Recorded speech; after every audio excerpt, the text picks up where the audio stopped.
पढ़ा था हम लोगों ने कल, बताएं? कल हम लोगों ने दो चीजें पढ़ी थी, एक पढ़ी थी अनुसूचियां और दूसरा संवैधानिक स्रोत। अनुसूचियां फटाफट दोहरा लेते हैं एक बार, फिर नया टॉपिक शुरू करेंगे आज। पहली अनुसूची बताइए क्या थी? बिना देखे बताओ, आधी तो ऐसी याद हो जाएगी। पहली अनुसूची बताइए क्या थी? इसमें राज्य और केंद्र की चर्चा की गई। देखो आप लोग कैसे याद करोगे, देखो आधी मैं याद करा देता हूँ, आधी आपकी जिम्मेदारी। सबसे पहली चीज, हम जब भी बात करते हैं तो सबसे पहले राज्यों की और यूटी की तो बात करेंगे भाई। अगर किसी भी चीज में बात करेंगे तो सबसे पहले किसकी करेंगे? पहले खत्म। अगला क्या है? दो। आदमी क्या चाहता है? पैसा। तो पैसा काय से मिलेगा? तो दूसरे वाले में वेतन और भत्ते का उल्लेख काय में था? तो तुमने पैसा मांगा तो मैं क्या कहूँगा? पहले शपथ भी तो लो, तभी तो पैसा मिलेगा। तो तीसरे में क्या आ जाएगी? शपथ। याद हो जाएंगे तीनों? ठीक। एक चौथी क्या है? राज्यसभा में सीटों का आवंटन। बस ये याद रखना है, राज्यसभा में सीटों का आवंटन। ठीक है। पांचवें में SC ST क्षेत्र, यहाँ जातियों की बात नहीं की, काय की थी? SC ST क्षेत्र। छठे में क्या था? ध्यान कीजिए, मिजोरम, असम, त्रिपुरा और मेघालय के कैसे क्षेत्र? ST ST क्षेत्र बताए थे कल। मेरा ATM करके इसको याद कर लो, याद रहे। ठीक है। 7 से 7 शक्तियों का बंटवारा बताया था। कितनी सूचियां थी? 3 सूचियां, संघ सूची, राज्य सूची और समवर्ती सूची बताई थी। 8वीं में हमने क्या पढ़ी थी? भाषाएं। पहले कितनी थी? 14, वर्तमान में कितनी है? 22। पढ़ा दी थी, सारी बता भी दी थी। 9वीं में क्या था? भूमि। इस पे लंबी चर्चा हुई थी कि भैया सरकार क्या आपकी भूमि छीन सकती है? बिल्कुल छीन सकती है, जरूरत पड़ेगी थी। 10 से 10 याद करने का तरीका क्या? 10 से 10, 10 से दल बदल। तो दल बदल की चर्चा किसमें थी? 10 में। 11 में क्या था? ग्राम पंचायत। और गांव के बाद हमेशा क्या आता है? शहर या फिर नगर पंचायत। ये कल हमने पढ़ी थी डिटेल। इसके बाद हम लोगों ने क्या करे थे? संवैधानिक स्रोत। किस देश से क्या क्या लिया है बताइए? सबसे ज्यादा प्रभाव किस देश का है? सबसे ज्यादा हमारे संविधान पर किसका प्रभाव है? 1935 भारत शासन। हमने बताए थे 250 आर्टिकल जैसे के तैसे कॉपी करे हैं 400 में से। करे हैं कि नहीं?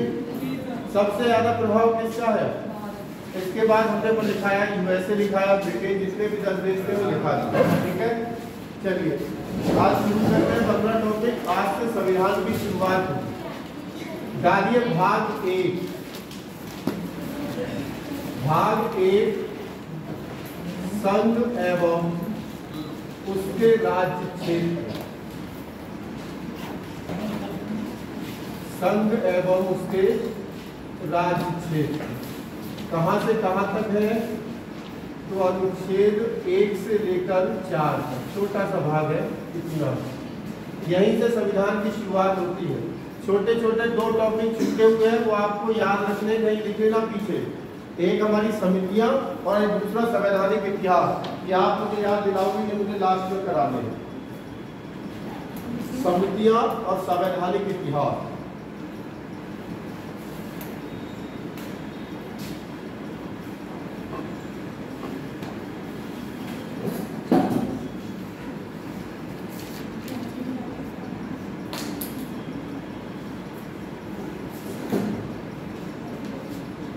हमारा मूल संविधान किस भाषा में लिखा गया था? अंग्रेजी। आर्टिकल लिखूं, अनुच्छेद लिखूं, एक ही बात है, बच्चे कंफ्यूज मत होना। और ऐसा भी नहीं है कि हम हिंदी वासी हैं तो हम हिंदी का अनुच्छेद ही लिखेंगे, आर्टिकल है। कभी कभी पेपर में आर्टिकल हिंदी में लिख के आ जाता है, ऐसे आर्टिकल। ठीक है। जहां लिखना हो वहां लिख सकते हैं। ठीक है। पहला आर्टिकल लिखिए, आर्टिकल 1। मैं लिख देता हूं। इंग्लिश में ही पढ़े? इंग्लिश में पढ़ोगे हिंदी में?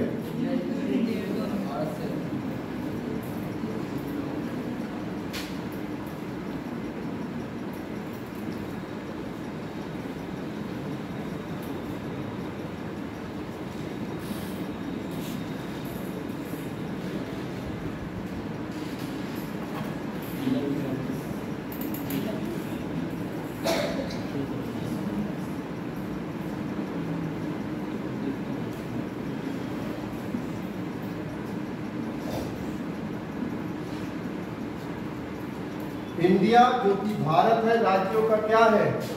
आप कहोगे सर इंग्लिश में क्यों लिखा है? इस आर्टिकल को इंग्लिश में लिखने का बहुत बड़ा कारण है, वो बता देगा।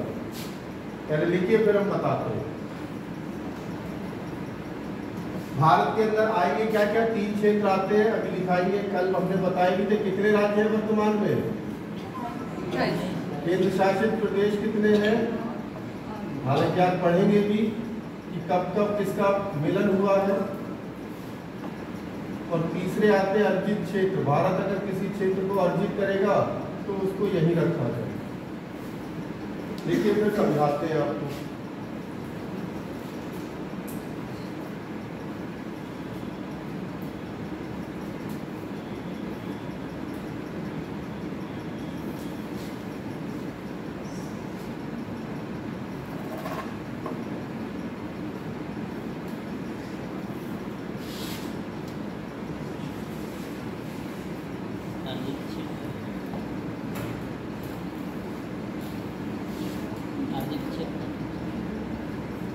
इसको लेंगे, इस क्षेत्र को लेते हैं, ग्रहण कर लेते हैं।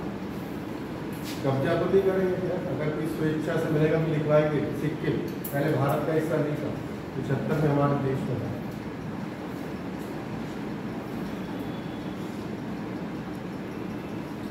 देखिए अब देखो ये इंग्लिश में लिखने का कारण क्या? एक शब्द है संघ। संघ को इंग्लिश में यूनियन भी कहते हैं और संघ को इंग्लिश में फेडरल भी कहते हैं। हमने कौन सा अपनाया है? यूनियन।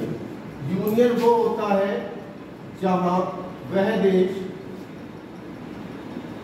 जहां राज्यों को अलग होने की अनुमति ना हो।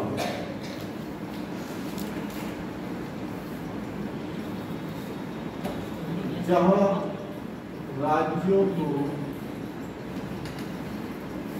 अलग होने की अनुमति। ठीक है? जो देश यूनियन लिखेंगे वहां पर कभी भी कोई राज्य अलग, जैसे आप सोचो कि इंडिया से कभी यूपी अलग हो जाए, एमपी अलग हो जाए, तो नहीं हो सकता। क्यों? क्योंकि हमने कौन सा शब्द प्रयोग किया है? जो देश फेडरल यूज करते वहां राज्य अलग हो सकते हैं। इसका उदाहरण एक बताओ, बताया भी था कल, यूएसए के दक्षिण में देखोगे वहां 50 राज्य हैं, 50 में से जो चाहे वो राज्य अलग हो सकता है।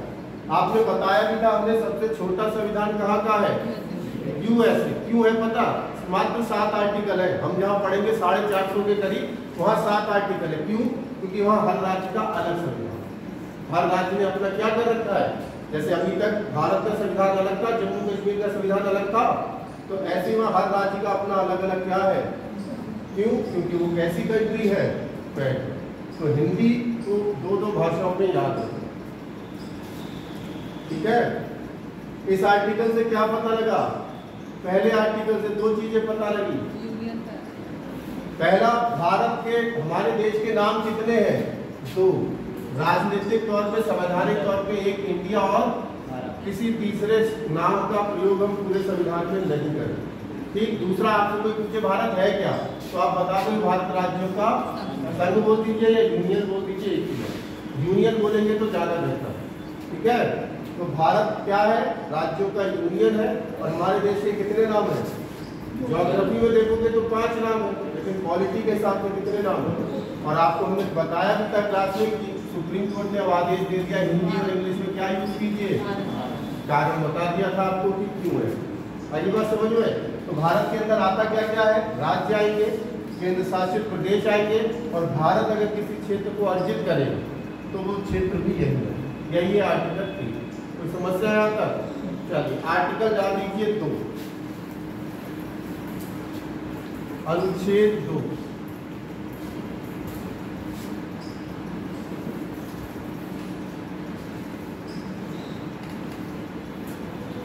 आर्टिकल 2 लिखेंगे नए राज्यों की स्थापना।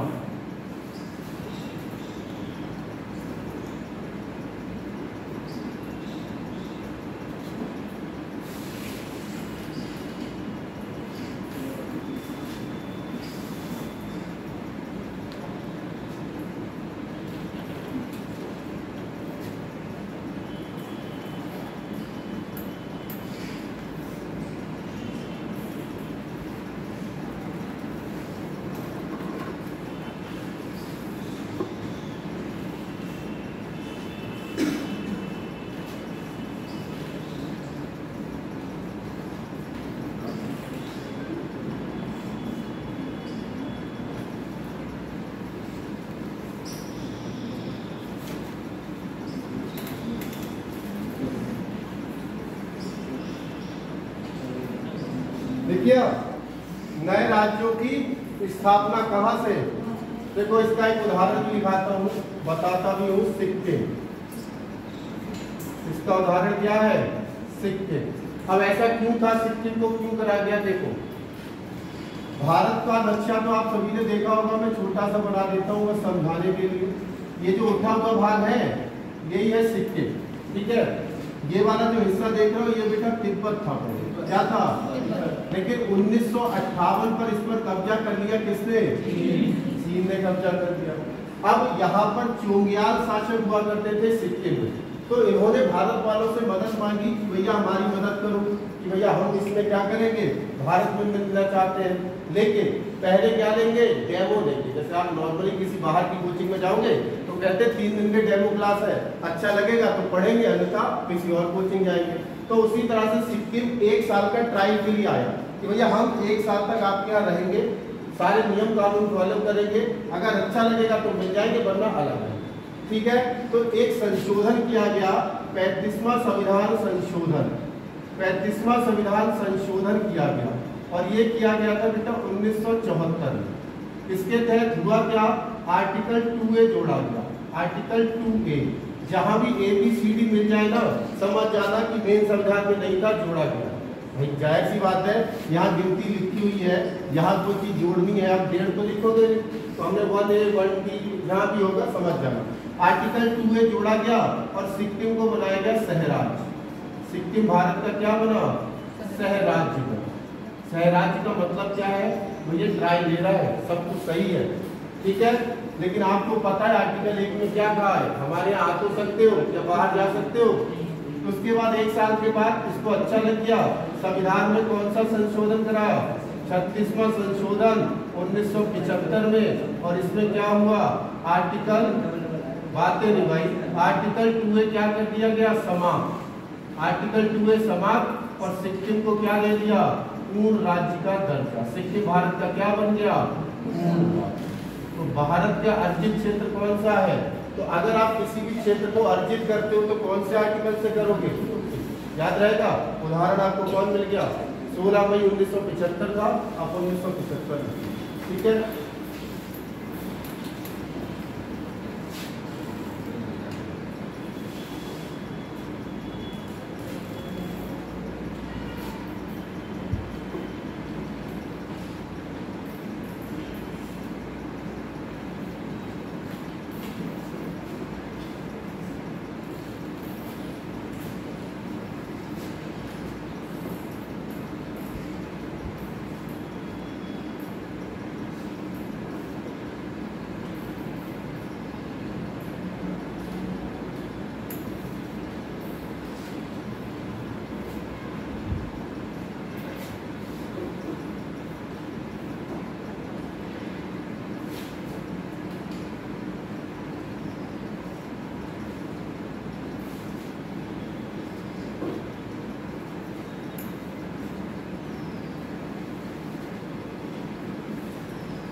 वर्तमान में आर्टिकल 2A नहीं है, पहले था 1 साल के लिए।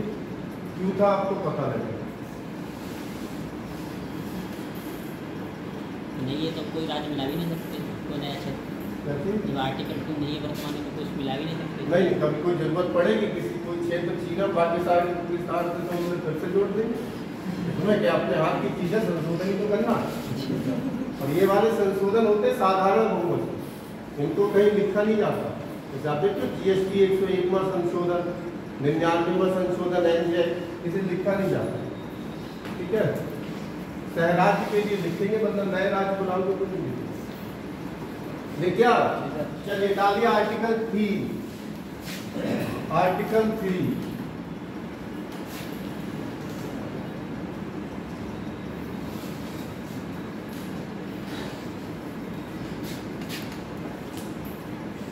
सुन लीजिए, उसके बाद लिखिएगा। कम्युनिकेशन बैठने लगेगा तो बहुत तेज चलने लगेगी, कोई दिक्कत नहीं। इसमें भी क्या है? नए राज्यों की स्थापना, लेकिन कहाँ से? भारतीय संघ से। जैसे कल हमने बहुत से उदाहरण बताए थे, अपना यूपी ही लिख लो। यूपी से कौन कटा है? उत्तराखंड। तो कहीं बाहर से थोड़ा आया, आपस में ही हमने क्या कर ली है? तोड़ फोड़ कर ली है। तो भारतीय संघ के अंदर ही अगर कोई नया राज्य बनाना है तो कौन से आर्टिकल से बनाएंगे? आर्टिकल 3। दूसरा, इसमें राज्यों के नाम बदलने की भी व्यवस्था है। नाम बदलने की व्यवस्था, उदाहरण बता दीजिए कोई। बेटा राज्य की बात हो रही है, प्रयागराज राज्य नहीं है, वो शहर है, ठीक है। उदाहरण फिर से वही लिख लो। पहले उत्तरांचल का नाम उत्तरांचल, अब क्या हो गया है? उत्तराखंड। असम था पहले नाम, अब क्या हो गया है? असम। और नाम बताओ कोई। उड़ीसा था, अब क्या हो गया है? हाँ, अब हो गया ओडिशा। तो ये नाम कौन से आर्टिकल के थ्रू बदलेंगे? राज्यों के, ठीक है। तीसरा इसमें है राज्यों की सीमा को घटाना या बढ़ाना। घटाना या बढ़ाना, वो भी कौन से आर्टिकल से आएगा? आर्टिकल 3। भाई जाहिर सी बात है, जब उत्तराखंड कटा होगा तो हमारी सीमा क्या हो गई? कम हुई नहीं हुई? तो कम हो गई, ज्यादा हो गई, तो भी कौन से आर्टिकल में? तो इसमें भी नए राज्य है, लेकिन आपस में टूट फूट।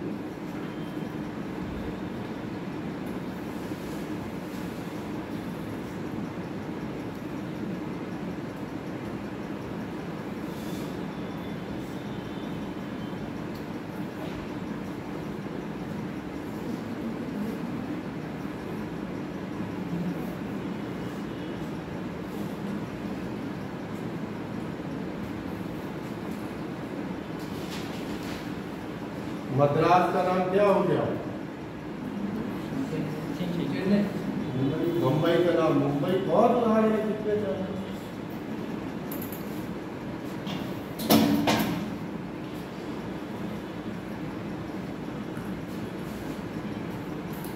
देखिए अनुसूचियां कल किसने अच्छे से पढ़ी है? एक प्रश्न पूछी है इसे, दिमाग लगाओ। अगर कोई नया राज्य बनता है, वैसे मान लो मैं आज ही यूपी के नया राज्य बना दूंगा यूपी से, तो कौन सी अनुसूचियों में बदलाव होगा? अगर कोई नया राज्य बनता है तो कौन सी अनुसूचियों में बदलाव होगा? हर चीज लिखाई नहीं जाएगी, मैं पहले भी कह चुका हूँ आपको। कौन से? पहली बिल्कुल सही। 28 राज्य है, उसमें गिनती गड़बड़ होगी, 28 8 की, और पहली और एक और है चौथी। राज्यसभा में सीटों का आवंटन है। जब कोई राज्य कटा यूपी से उत्तराखंड, तो सीटें कम या ज्यादा भी तो होंगी भाई। अभी जैसे 80 लोकसभा सीटें हैं, अभी एक नया राज्य बन जाएगा तो कम होंगी, और वहां भी कुछ होंगी। तो पहली और चौथी में संशोधन होता है, नोट करके चाहे लिख लेना, याद रखना। किसी भी नए राज्य के निर्माण के बाद अनुसूची 1 व 3 में, 1 व 4 में परिवर्तन होता है।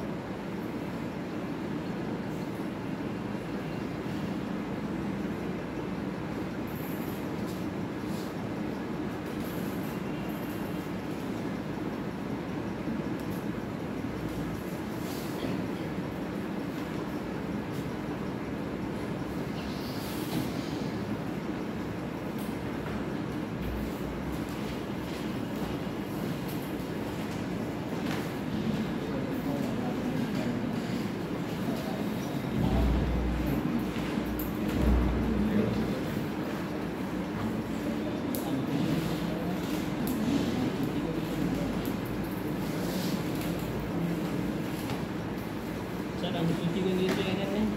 अनुसूची को इंग्लिश में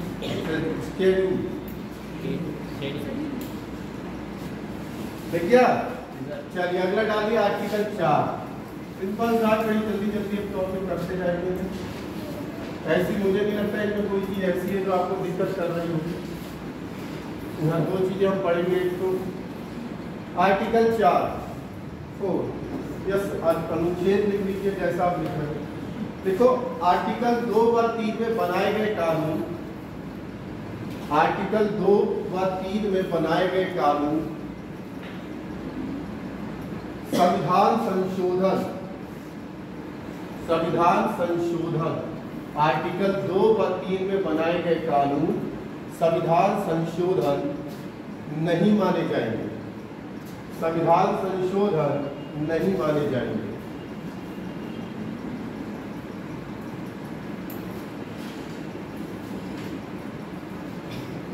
है, ये हो गया भाग ये कंप्लीट। यहीं पर एक छोटे छोटे 2 टॉपिक है, वो भी कर लेते हैं। एक चीज डालिए भारत का एकीकरण, हेडिंग डालिए। ये समझ में आ गया? संविधान संशोधन आर्टिकल 368 में जो लिखे जाते हैं वो ये नहीं लिखे जाएंगे, ठीक है। अब डालिए, पूछा भी नहीं जाएगा चौथा आपसे, भारत का एकीकरण, ठीक है। भारत का एकीकरण, भारत का एकीकरण किसने किया? बिल्कुल सही है, सरदार वल्लभ भाई पटेल। उनको क्या बोलते थे? आयरन मैन या फिर लौह पुरुष। क्यों बोलते थे अभी 5 मिनट में समझ जाओ, ठीक है। सरदार वल्लभ भाई पटेल, देखिए जब अंग्रेज हमको छोड़ के गए, सुन लीजिए, ज्यादा समझने वाली कोई चीजें है। भारत को जब अंग्रेज छोड़ के गए तो उस समय भारत 2 हिस्सों में बटा था। एक तो थे ब्रिटिश प्रांत और दूसरी होती थी देसी रियासतें। बताया था दोनों में अंतर, देसी रियासतें मतलब ऐसे छोटे छोटे क्षेत्र जो राजा अंग्रेजों के चमचे हो गए, ऐसे समझो। जहाँ जनता पे सीधे रूल करते थे अंग्रेज, वो हमारे क्या कहलाते थे? ब्रिटिश प्रांत। जहाँ एक मीडिएटर के रूप में राजा आ जाता था, राजा कहता था साहब चलेगी तुम्हारी, बस हमें नाम के लिए राजा रहेंगे। तो जनता को कुछ कह रहा है वो राजा से कहती राजा अंग्रेज, अंग्रेजों को कुछ कह रहा है वो राजा से कहते राजा। तो इनको क्या बोला गया? देसी रियासत। अंग्रेज जब हमें आजाद करके गए तब भी एक बहुत बड़ा ट्रम्प खेल गए, एक बहुत बड़ा जुआ खेल गए। उन्होंने क्या कहा? ब्रिटिश प्रांतों का तो विलय सीधे सीधे हो गया भारत, इसमें कोई दिक्कत नहीं, ठीक। लेकिन देसी रियासतों को वो 3 ऑप्शन दे गए। कितने ऑप्शन दे गए? एक, जो भारत में मिलना चाहते हैं वो किसमें मिले? भारत में। दूसरा, जो पाकिस्तान में मिलना चाहते हैं वो कहाँ मिले? और तीसरा, जो स्वतंत्र रहना चाहते हैं वो क्या रहे?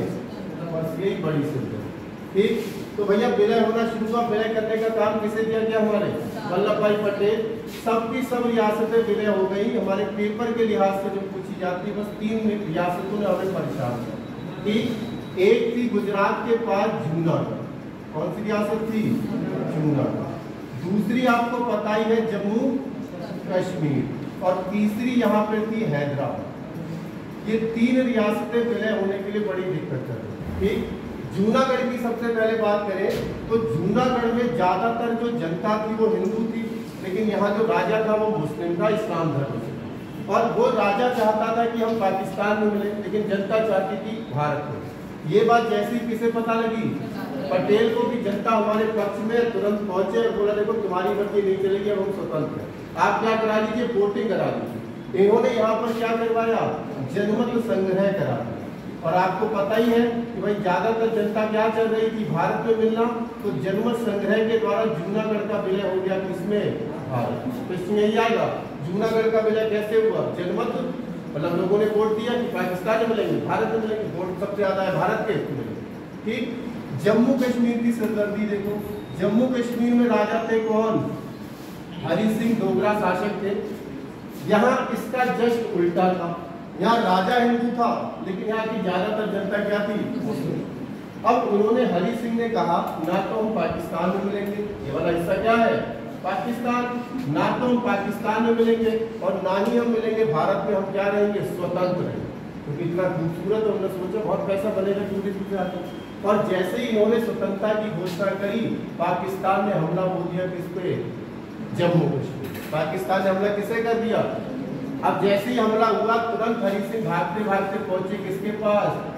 साहब बचा लो बचा लो। बोले भाई हम क्यों बचा लो? यहाँ तो तुम हमारा हिस्सा होते, भारत का भाग होते, हम अपनी सेना भेजते तुम्हें बचाते, तुम तो स्वतंत्र हो, अब तुम निपटो। हरि सिंह ने सोचा नहीं था कि ऐसा हो जाएगा, ना उनके पास पर्याप्त सेना थी ना हथियार। तो कह रहे मिलते करने लगे यार बचा लो। तो बोले ठीक है, एक शर्त पे बताऊंगा कि तुम अगर भारत में विलय हो। तो उन्होंने कहा ठीक है विलय हो जाएंगे, लेकिन हरि सिंह ने कहा कि हमारी कुछ शर्तें होंगी, कुछ नियम होंगे। तो पटेल जी ने कहा एक तो भाई अटकी तेरी, ऊपर से शर्तें भी तू लगाए, ये तो पॉसिबिलिटी नहीं, बिना शर्त के मिलना है तो मिल जाए। लेकिन उसी समय उसी समय काबिल व्यक्ति आप सभी को पता है कौन थे? B.R. अम्बेडकर। अम्बेडकर ने कहा ये मौका मत छोड़िए पटेल जी। क्यों? बोले संविधान में मैं इसे ऐसी जगह रखूंगा ना, जब चाहे तब आप इसके आर्टिकल को खत्म कर सकते हैं। अस्थायी प्रावधान में रखूंगा। जिस भाग में 370 था वो सारे अस्थायी प्रावधान थे। तब उन्होंने कहा अच्छा ठीक है, तो वही विशेष शर्त 370 के तहत इसका क्या हुआ? विलय हो गया कश्मीर का। कैसे हस्ताक्षर करके? एक शपथ पत्र, विलय पत्र पर हस्ताक्षर। और शर्त क्या थी? हमारा संविधान आपसे क्या होगा? अलग होगा। भारत के कानून वहां चलेंगे नहीं, सारी चीजें अलग संविधान। इन शर्तों के द्वारा विलय हो गया। लेकिन विलय सही किया था, सोच सही थी, लेकिन उसे हटाने में हमें बहुत साल लगा। 370 को हटाने में साल लगे। ये कम पहले भी हो सकता था। क्यों? क्योंकि उन्होंने पहले ही दिमाग लगा के B.R. अम्बेडकर ने कहा रखा अस्थायी प्रावधान जब खत्म हो गया। ठीक, अब आई बारी किसकी? पहला प्रश्न तो यही बन गया, सबसे बाद में मिलने वाली रियासत कौन सी थी? हैदराबाद के निजाम साहब बड़े हठी, बहुत हठी थे। ऊपर से उनकी दोस्ती थी हमारे पहले प्रधानमंत्री किनसे? जवाहरलाल नेहरू। अब भैया तुम्हारी दोस्ती अगर एक दरोगा से हो जाए तो तुम पूरे शहर में ऐड में घूमोगे, और उसका तो प्रधानमंत्री दोस्त था, तो सोचो वो कितने ऐड में होगा। बोला भैया मैं तो स्वतंत्र रहूंगा, कुछ भी हो जाए, क्योंकि अमीर रियासत था। तो पटेल जी ने कहा यार एक देश के अंदर दूसरा देश ऐसे कैसे पॉसिबल है, मिलना तो तुम्हें पड़ेगा। तो पटेल जी ने जब निजाम जी नहीं मान रहे थे तो पटेल जी ने क्या करा?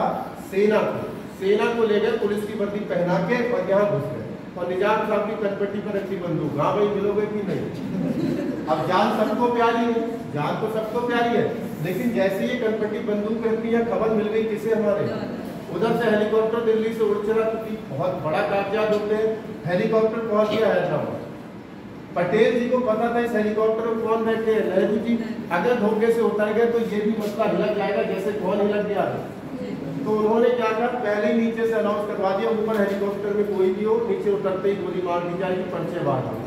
वो हेलीकॉप्टर 15 से 20 मिनट वहीं मंडराता रहा और वहीं से वापस चला गया। और यहाँ सैनिक कार्यवाही द्वारा इसका क्या हो गया? विलय हो गया। और एक ऑपरेशन चलाया था, एक ऑपरेशन चलाया था, ऑपरेशन कूल। तो आपसे पूछेगा हैदराबाद का विलय किस ऑपरेशन से हुआ है? Operation cool. ऐसे ही खोलना, किसी को आयरन मैन कह दोगे, लॉ इम्प्रूव, तो यही सब चीजें थी जो बनाती है। ठीक है, तो बस प्रश्न क्या बनेगा? जूनागढ़ का विलय कैसे हुआ? जनमत संग्रह जम्मू कश्मीर का, और हैदराबाद का ऑपरेशन कूल। सबसे लास्ट में कौन सी रियासत मिली? ये लिख लीजिएगा। बस इतने ही प्रश्न बनेंगे, कैसे भी लिखना है तो लिख लीजिए।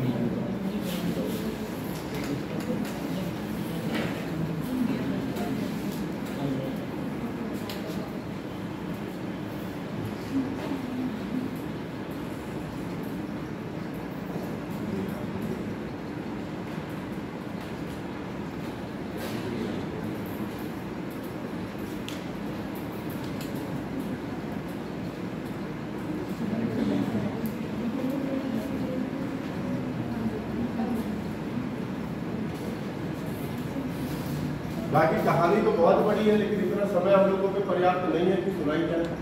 हिस्ट्री जब पढ़ोगे तो मिलेगा मौका।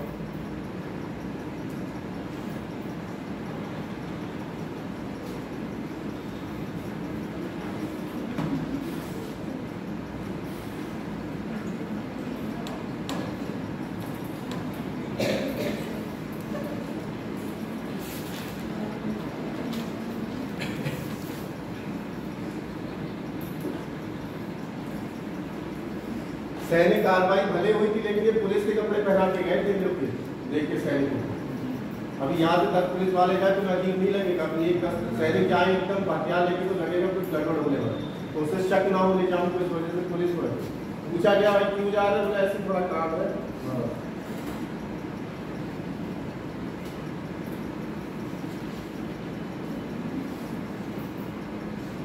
बहुत अच्छी कहानी पढ़ी है। पाकिस्तान की जो किताब है, पाकिस्तान की डिवाइडेड पाकिस्तान, उस वक्त से अभी मत पढ़ो, नौकरी की बात करना, ये बहुत बात करना है।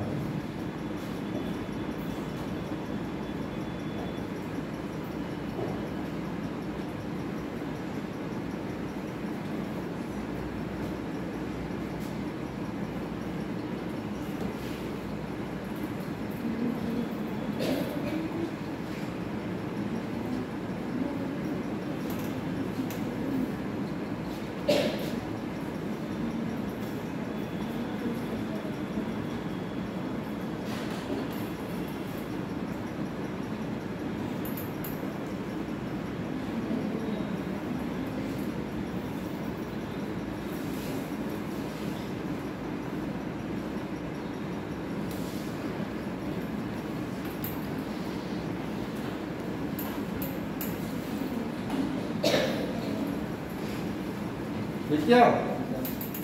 अगला नया टॉपिक डालिए, भारत में राज्यों का पुनर्गठन। भारत में राज्यों का पुनर्गठन।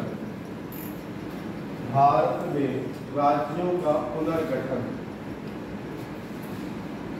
सर आर्टिकल 4 में चल रहा है अलग से? नहीं, वो नहीं है, वो तो कंप्लीट हो गया, उसी से रिलेटेड है एकीकरण। भाई नए राज्य बने तो उसके टॉपिक का नाम करवाओ। आर्टिकल 4 में तो उतना ही था। यानी भारत में राज्यों का पुनर्गठन क्या है ये देखिए, टॉपिक बड़ा अच्छा है। आज आप ऐसी व्यवस्था देख रहे हो ना, 28 राज्य और 8 केंद्र शासित प्रदेश, ये नहीं थी शुरू से। जब भारत आजाद हुआ था तो भारत में राज्यों को 4 हिस्सों में बांटा गया था, ए, बी, सी और डी। कितनी कैटेगरी थी? 4। ए में आ जाती थी ब्रिटिश प्रांत, बी में आ जाती थी बड़ी रियासतें, सी में आ जाती थी छोटी रियासतें और डी में आ जाते थे अर्जित क्षेत्र। वैसे अंडमान निकोबार ये भी तो हमें जापान से गिफ्ट में मिला है। सुभाष चंद्र बोस को शहीद और स्वराज भी सुने हो। तो भारत की कुछ इस तरह से व्यवस्था थी। आज जो भारत बटा हुआ है वो किसके आधार पर बटा है आपको पता है? आज हम लोग किस आधार पर राज्यों को बांटते हैं? भाषा के आधार। आज जो भारत है वो भाषा के आधार पर, लेकिन इस समय का जो भारत था वो भौगोलिक व प्रशासनिक सुविधा के अनुसार सुविधा। तो पहले का जो भारत का विभाजन था वो किस आधार पर होता था? तो आप कहोगे कि सर भौगोलिक यानी कि ज्योग्राफिकल कंडीशन और प्रशासनिक एडमिनिस्ट्रेटिव सुविधा के आधार पर। ठीक। अब समस्या क्या आई? देखो आप ही देखो, ये पहले का भारत था, समस्या क्या है? अभी हम लोग आपस में, मैं बोल रहा हूँ आप सुन रहे हो, समझ रहे हो, क्यों? क्योंकि मैं हिंदी में बोल रहा हूँ और आप हिंदी जानते हो। अभी इसमें से आधे हिंदी ना जानते हो, कुछ कन्नड़ वाले बैठे हो, कुछ मलयालम वाले, कुछ तमिल वाले, कुछ तेलुगु वाले। क्या कम्युनिकेशन हो पाएगा? और कितनी समस्याएं आई। तो उस समय यही समस्याएं आने लगी। जब बहुत समस्या आई तो जनता पहुंच गई किसके पास? जनता पहुंची राजेंद्र प्रसाद के पास, क्योंकि हमारे भैया संविधान सभा की बैठक के अध्यक्ष कौन थे? राजेंद्र प्रसाद। और राजेंद्र प्रसाद से कहा कि भैया ऐसी ऐसी समस्या आ रही है, हमें भाषा के आधार पर बांटा। तो राजेंद्र प्रसाद कोई फैसला अकेले तो ले नहीं सकते। इन्होंने एक समिति बनाई। इन्होंने एक समिति बनाई, इस समिति का नाम था धर समिति। एक व्यक्ति थे एस.के. धर, इलाहाबाद हाई कोर्ट के रिटायर्ड जज थे, उनकी अध्यक्षता में समिति बनी। समिति का नाम क्या था? ये जून 1948 की बात, जून 1900 समिति बना दी। हाँ भाई देखो, अगर जनता लग रहा है आपको, कमेटी बनाओ, जांच करो, अगर लग रहा है तो भाषा के आधार पर बांटते, नहीं तो जैसा चल रहा है वैसा। यानी समिति से क्या प्रश्न था? प्रश्न ये था, या तो सेम का मतलब समझ जाओगे, जैसा चल रहा है वैसा ही चलने दो, या फिर किसके आधार पर बांटो? इस समिति ने अपनी रिपोर्ट दी और इसने कहा जैसा चल रहा है वैसा चलने दो, भाषा के आधार पे नहीं बांटो। भैया अब जनता क्या कर सकती है? कहीं तो सकते हो। ठीक है, मामला खत्म। बीतते गए दिन, बीतते गए, दोबारा से जब ज्यादा परेशानी आई तो फिर से जनता पहुंच गई किसके पास? राजेंद्र प्रसाद के पास, कि भैया हमारा गुजारा नहीं चल रहा है, आप कुछ करो। फिर से भैया राजेंद्र प्रसाद का अकेले फैसला ले लेंगे। फिर से इन्होंने कमेटी बनाई, अपनी कमेटी का नाम था JBP committee. JBP committee, JBP committee मतलब जैसे जवाहरलाल नेहरू, जैसे कौन हो गए हमारे? जवाहरलाल नेहरू।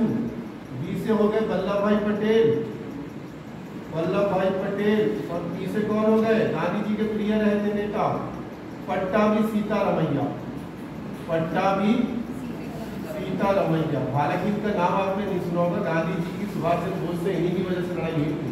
कभी पढ़ने का मौका मिलेगा, आगे देखोगे कितनी संकट। तो भैया इसने भी क्या करा गया?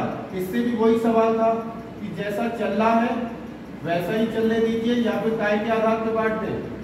इसने भी अपनी भाई जांच करी, ये दिसंबर में गठित हुई थी, दिसंबर 1948। और इन्होंने भी क्या कहा? जैसा चल रहा है वैसा चलने दो, हम भाषा के आधार पे नहीं बांट। और यार बड़ा परेशान भाई, जब जा रहे हैं तब क्या हो रही है? भाषा के आधार पे बांट ही नहीं रहे, करना क्या चाहते हैं पता नहीं। तो इस समय जब इन्होंने दोबारा से मना किया, सुन लीजिए बाद में लिखेगा इत्मीनान, जब दोबारा से मना किया तो एक आंध्र प्रदेश के नेता थे पोट्टू श्री रमल्लू, क्या नाम था? पोट्टू श्री रमल्लू। जब बार बार मना किया तो ये काय पे बैठ गए? भूख हड़ताल पे बैठ गए। हाँ यार, नेताओं का ड्रामा ही लगा रखा है, जब देखो तब मना कर दे रहे। भूख हड़ताल पे बैठ गए, कांग्रेस के नेता थे। अब भूख हड़ताल पे इनसे भी किसी ने ध्यान नहीं दिया तो 56 दिन बाद, भूख हड़ताल के कितने दिन बाद इनकी क्या हो गई? मृत्यु हो गई 16 दिसंबर 1952। अब सोच के देखो, एक बड़ा नेता अगर आंदोलन कर रहा हो और उसकी मृत्यु हो जाए तो जनता भड़केगी कि नहीं?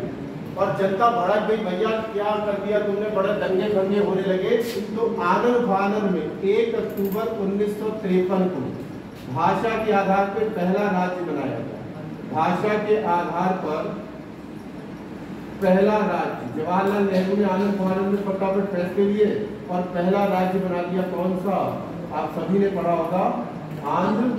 तो भाषा के आधार पर बनने वाला पहला राज्य कौन सा हो गया? क्योंकि यहाँ दंगे भड़क गए थे, इसी वजह से उन्होंने आनंद फानंद बना दिया। तो भाषा के आधार पर पहला राज्य कौन सा हो गया?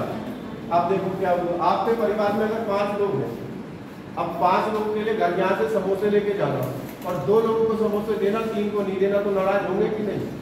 बिल्कुल होंगे। या तो सबके लिए लेके जाओ या किसी के लिए।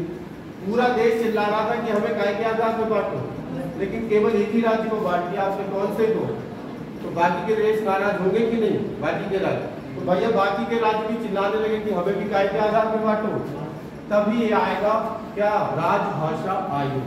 इसके बाद ये लिख लीजिए, फिर हम पढ़ाते राजभाषा आयोग।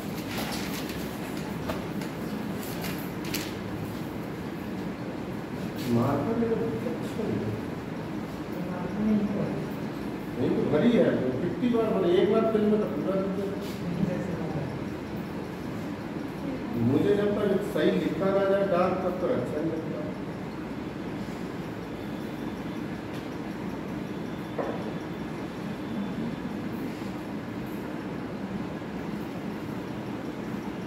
फैन देखा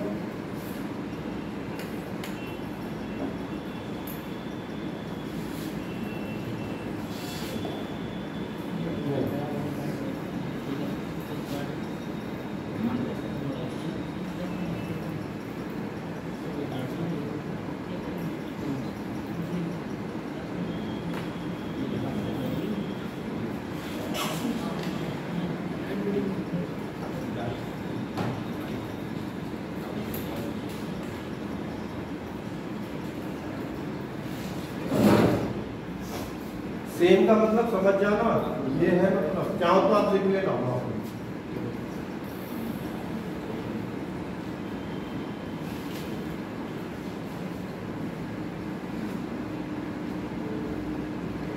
साइन हो गए कॉपी पे? कॉपी है क्या? हो गए सबको?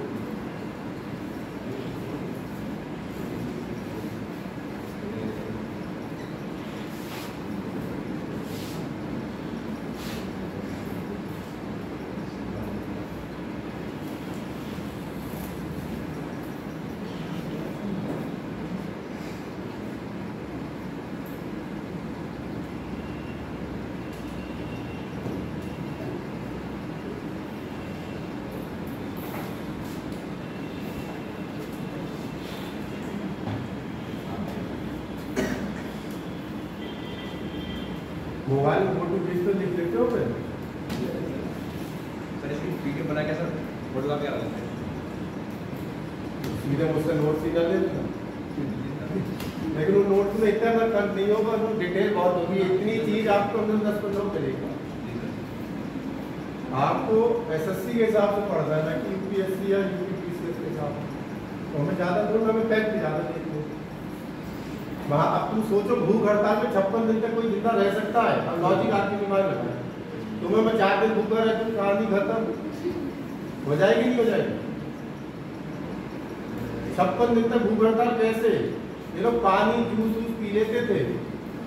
हाँ, मतलब अन्न नहीं खाएंगे ना। 56 दिन कितने? 2 महीने हो गए। हालांकि उस समय एनर्जी ड्रिंक नहीं आती होगी, कुछ पिला दी जाती है।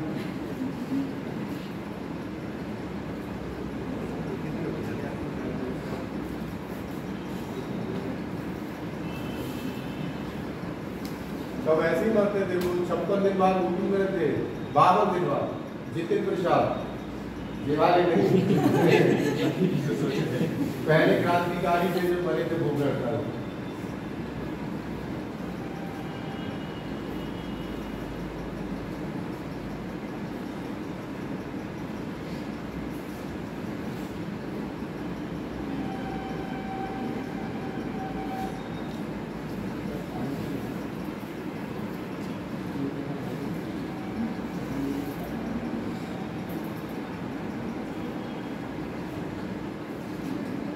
भाषाई आधार पर बांटने के लिए पहली कमेटी घर कमेटी, दूसरी जेबीटी कमेटी। अध्यक्ष कौन थे बता दिए। क्या होता है लिख लेना, इलाहाबाद हाई कोर्ट के रिटायर्ड जज थे ये इसके घर।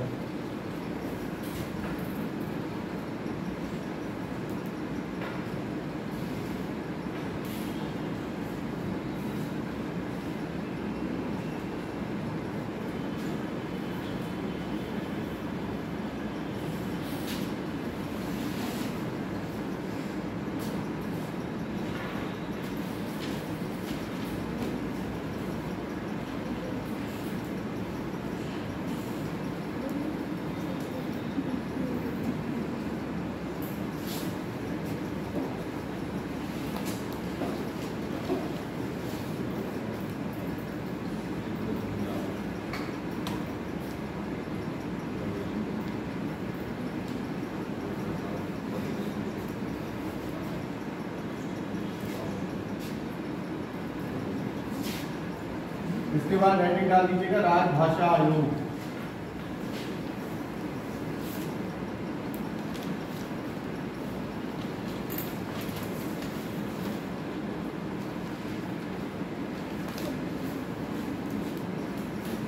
ब्रैकेट को 1953।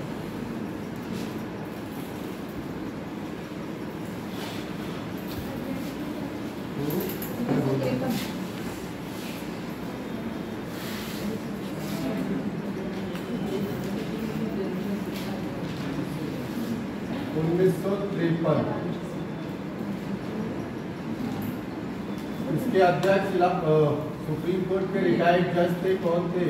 फजल अली। कुछ किताबें अगर आप देखोगे तो इसको फजल अली आयोग भी कहते हैं, तो आप समझ जाना किसी अध्यक्ष है तो फजल अली आयोग भी कह देते हैं।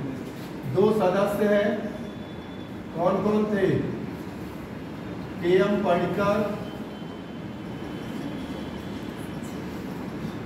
और हृदयनाथ कुंजरू। हृदयनाथ कुंजरू इन्होंने अपनी रिपोर्ट दी 30 दिसंबर 1955 को, और इन्हीं की रिपोर्ट के आधार पर आया, रिपोर्ट के आधार पर 7वां संविधान संशोधन किया गया। 7वां संविधान संशोधन कब किया गया? 1956 में। ठीक है, और क्या आया इसके अंतर्गत?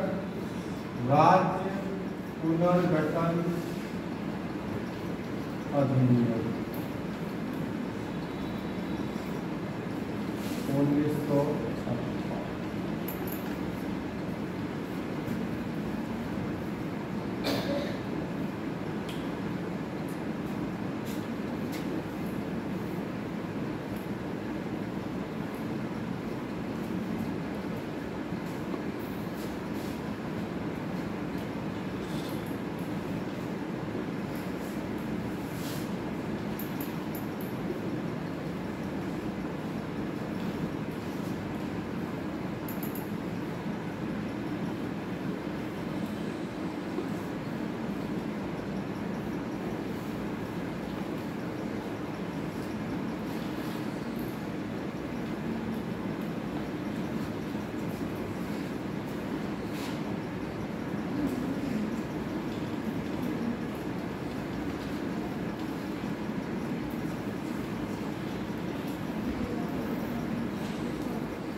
ठीक है। राज्य पुनर्गठन अधिनियम आया, भारत को काहे के आधार पर बांट दिया क्या? बिल्कुल सही। और शुरुआत में अगर पूछे तो कितने राज्य बने थे? तो 14 राज्य बनाए गए थे, जिनकी संख्या बढ़ के कितनी हो गई? 28। और यूटी केंद्र शासित प्रदेश लिख लेना, केंद्र शासित प्रदेश कितने थे? 6 केंद्र शासित, जो बढ़ गया 8। ठीक है, देखिए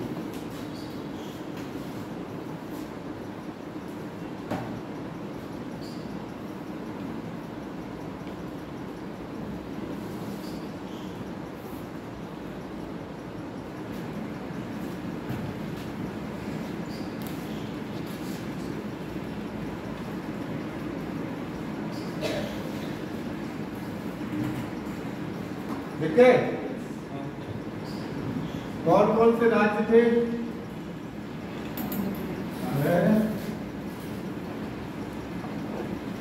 चलो 14 बने थे। अब 15 से लिखना शुरू करते। 15वां राज्य कौन सा बना? 16वां, 17वां, 18वां, 19वां, 20वां, 21वां, 22वां, 23, 24, 25, 26, 27, 28, कहाँ तक गए थे? ठीक है। 15वां राज्य लिखते चलिए मेरे साथ ही साथ, चाहो तो गुजरात, नागालैंड,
मानने वाले कहाँ हो जो है डिस्टर्ब हो जाता, दिमाग से समझ जाती है।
देख लीजिए, पहले एक बार बता देते हैं।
सर ना लिखे वैसे कंफ्यूजन होगा, आप इन पर ज़्यादा लेकिन पूछी नहीं है, मत लिखो। लास्ट हमारी भले लिख लो, सिक्किम की तो लिखाई नहीं हो तो कंफ्यूजन होगा और दिक्कत आएगी, क्योंकि पहले ये यूपी बने फिर पूर्णराज संभावना दिक्कत है।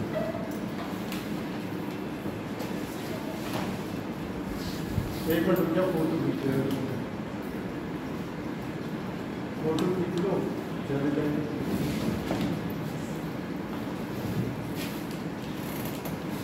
ऐसे तो आधा ही क्लास बहुत मुश्किल है। 53 हो गया। 53। हाँ एक आधा ही तो आधी चीजें छूट जाएगी आपकी।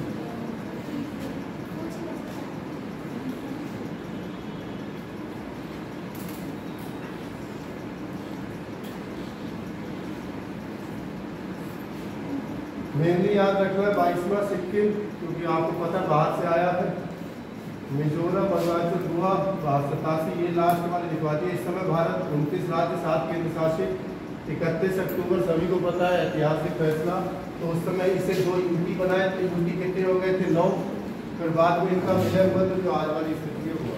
ठीक है, चलो याद कैसे करोगे थे? कोई ट्रिक, कोई तरीका? मैंने तो जैसे ट्रिक बना रखी, तुम्हें याद हो जाए गुलहारी, हिंदुपुरारी, वेक्सी, चाउस, यानी सबका पहला अक्षर रख रखा है मैंने। ऐसा नहीं है कि मैं भी तो भूल सकता हूँ कभी ना कभी, तो पहले अक्षर रख रखे मैंने।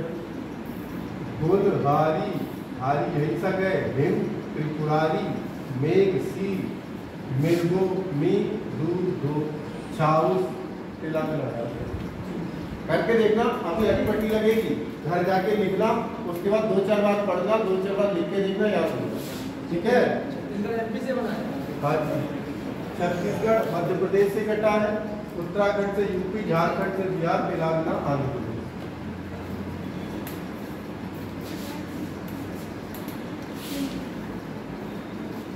अब जो यहाँ नहीं दिखाई दे रहा है वो समझ जाओ 14 राज्यों में हो।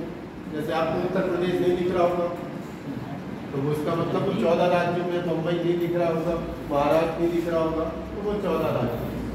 ठीक है, चलिए भाग 1 कंप्लीट हुआ पूरी तरह से हमारा। अब जाइए भाग 2, इंडियन सिटीजनशिप। लिखना तो नहीं है, सबके लिखे। पहला भाग खत्म हो गया, दूसरा भाग शुरू करते हैं। बताइए नागरिकता क्या होती है? आपसे मैं पूछूं, जैसे आप भारत के नागरिक हो तो आपसे पूछूं भैया नागरिकता होती क्या है? हमारा चैप्टर क्या है? इंडियन सिटीजनशिप, यानी कि भारतीय नागरिकता। कौन सा भाग है? तो अभी हमने बताया भाग 2। कहाँ से कहाँ तक है? तो 4 तक उसे छोड़ के आए थे, तो ये कहाँ से शुरू होगा? 5 से 11। ठीक है, और आपको बताई थी भारत में कैसी नागरिकता है, कल लिखवाई थी, सिंगल सिटीजनशिप या एकल नागरिकता।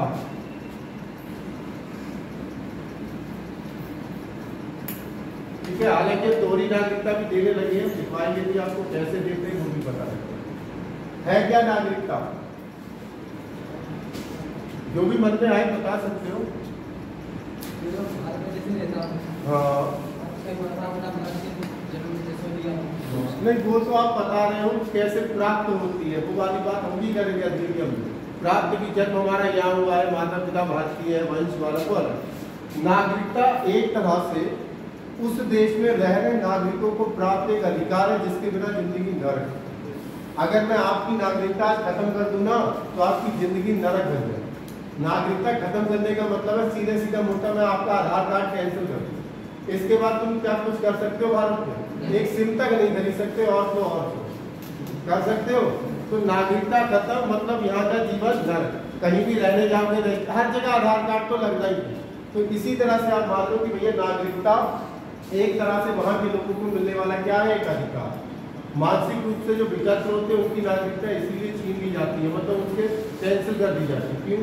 मान लो कोई पागल आदमी है, उसने बनवा लिया लाइसेंस बंदूक का, लेके घूम रहा, किसी को मार देगा उसका तो कुछ होना नहीं है, क्योंकि वो तो सर्टिफिकेट लेके घूम रहा भी है, मैं तो मेंटली हूँ। भारत में आपको पता दलाली इस लेवल तक की है कि मरे हुए व्यक्ति तक का आधार कार्ड बन जाए अगर फिंगरप्रिंट नहीं होते। पहले देख रहे थे सिम पता नहीं किन किन के नाम पे चल रहे हैं, जब तो केवल फोटो स्टेट पे होते थे। तो अब ये चीजें हैं, तो हम समझ जाएंगे कि वहाँ पे नागरिकों को मिलने वाला एक तरह से क्या है, अधिकार। इत्मीनान से एक बार में देख लो आर्टिकल, समझ लो, थ्योरी नहीं लिखनी है, थ्योरी पढ़ोगे हर किताब में अलग अलग मिलेगी, ठीक है। आप बस यहाँ पर कॉन्सेप्ट समझ लो तो कोई भी किताब पढ़ना कैसा भी प्रश्न है गलत नहीं है। ठीक, पहला 5वें में कहता है प्रारंभ में नागरिकता। जब हमने शुरू में नागरिकता कैसे दी, प्रारंभ में नागरिकता जन्म से, वंश से इत्यादि की चर्चा किसमें है। एक चीज और सुन लो, आपसे कोई पूछे संविधान का सबसे कमजोर भाग कौन सा है तो भाग दो, पूछो क्यों।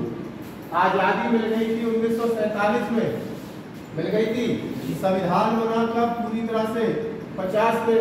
इसके बीच में अगर देखो और देखो तो 1952 में ही तो पहले चुनाव हुए थे भाई, पहले चुनाव 1951 में हुए थे। ये 5 साल का गैप बहुत बुरा था, इसमें पता ही नहीं लग रहा था लोग है कहाँ से। लोग पाकिस्तान से भारत जा रहे थे, भारत से पाकिस्तान आ रहे, क्लियर ही नहीं हो रहा कि नागरिकता है क्या। तो इसीलिए उन्होंने क्या करा, बस थोड़ी बहुत यहाँ खाना पूर्ति कर दी और बोला आगे लास्ट में लिख दिया कि भैया नागरिकता के संबंध में कानून कौन बनाएगी, संसद। तो बस इसी वजह से सबसे कमजोर भाग किसे कहते हैं, भाग। ठीक, तो प्रारंभ में नागरिकता का जिक्र कौन से आर्टिकल में है। अब आपको पता है पाकिस्तान से भारत आने वाले लोगों की चर्चा कौन से आर्टिकल में है, समझ जाओगे इससे। भारत से पाकिस्तान आने वाला, किताबी भाषा में अगर लिखना चाहो, पाकिस्तान से भारत को प्रव्रजन करने वाले नागरिकों का उल्लेख अनुच्छेद किसमें है। आप सीधे समझ जाओ, जो लोग पाकिस्तान से भारत आए उनका उल्लेख कहाँ है। अब जो लोग भारत आए इसके अलावा भारत से भी तो गए होंगे, तो जो लोग भारत से कहाँ गए, पाकिस्तान गए, और उन्हें जल्द ही समझ में आ गया, बुद्धि शुद्ध हो गई और दोबारा कहाँ लौट आए, भारत लौट आए। उनकी चर्चा कौन से आर्टिकल में है, आगे बात समझ में। पाकिस्तान से भारत आने वाले, भारत से पाकिस्तान गए और दोबारा कहाँ लौट आए, तो इनकी चर्चा कौन से आर्टिकल में। आप में से कई लोग विदेश गए होंगे, गए हो नहीं गए हो, नेपाल तो गए होंगे। विदेश जाते हो अगर आप, जैसे कुछ लोग घूमने जाते हैं पर्यटन करने, कुछ लोग एजुकेशन लेने भी विदेश जाते हैं, कुछ लोग रोजगार के लिए भी क्या जाते हैं, विदेश जाते हैं, रोजगार लिख लो, काम लिख लो। ऐसी स्थिति में कभी भी आप जाओगे तो आपकी नागरिकता समाप्त हो जाती है क्या, समाप्त नहीं हो। आप घूमने फिरने जाओ, हालांकि अगर 6 महीने से ज्यादा उस देश में रहोगे तो टैग मिल जाएगा NRI, और आप जिस शहर में रह रहे हो पूरनपुर, बहुत सारे NRI यहाँ होते ही हैं, आपने देखा ही होगा, ठीक है। वो बोलते हैं नॉन रिवाइवल इंडियन, वो आगे चर्चा करें, तो यहाँ तक कोई दिक्कत नहीं। ठीक, 9 में क्या कहता है कि अगर आप विदेश गए और विदेश की अगर आपने नागरिकता क्या कर ली, नागरिकता ग्रहण कर ली, विदेश की नागरिकता ग्रहण, तो भारत की नागरिकता क्या हो जाएगी, भारत की नागरिकता समाप्त हो जाएगी। आप वहां जाइए, वैसे ही आपने विदेश की ली वैसे ही भारत की नागरिकता समाप्त। और इसी चिंता का विषय ये था, इसी वजह से दोहरी नागरिकता आई है, धीरे धीरे पढ़ेंगे समझ। 10वां आर्टिकल क्या कहता है, आपकी नागरिकता, नागरिकता तब तक बनी रहेगी, तब तक बनी रहेगी। अभी आप नागरिक हो भारत के, कब तक रहोगे नागरिक? तब तक बनी रहेगी जब तक आप कोई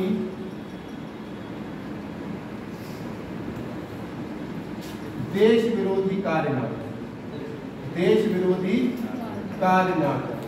अगर आपने देश के अगेंस्ट कोई काम कर दिया तो आपकी नागरिकता, जिसे देशद्रोही कहते हैं, नागरिकता क्या हो जाएगी? सवाल।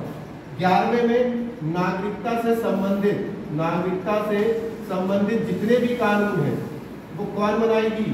संसद बनाएगी। और संसद में भी अंतिम निर्णय पता किसका होगा? गृह मंत्रालय। कौन है गृह मंत्री इस समय? अभी तो अमित शाह लाए थे CAA 2019, सिटीजनशिप अमेंडमेंट एक्ट 2019, उसे भी आज ही पढ़ेंगे। अगली बात समझ में? फिर से देख लो। प्रारंभ में नागरिकता का जिक्र 5, पाकिस्तान से भारत आने वाले का उल्लेख, भारत से पाकिस्तान जाने वाले और पुनः भारत आने वाले। विदेश जाओगे किसी काम के लिए तो नागरिकता नहीं जाएगी, लेकिन वहां अगर नागरिकता ले ली तो भारत की नागरिकता, आपकी नागरिकता कब तक बनी रहेगी? जब तक आप कोई देश विरोधी कार्य ना करें। नागरिकता के कानून कौन बनाएगी? और उसमें भी अंतिम याद रहेगा, नोट कर लीजिए फिर आगे।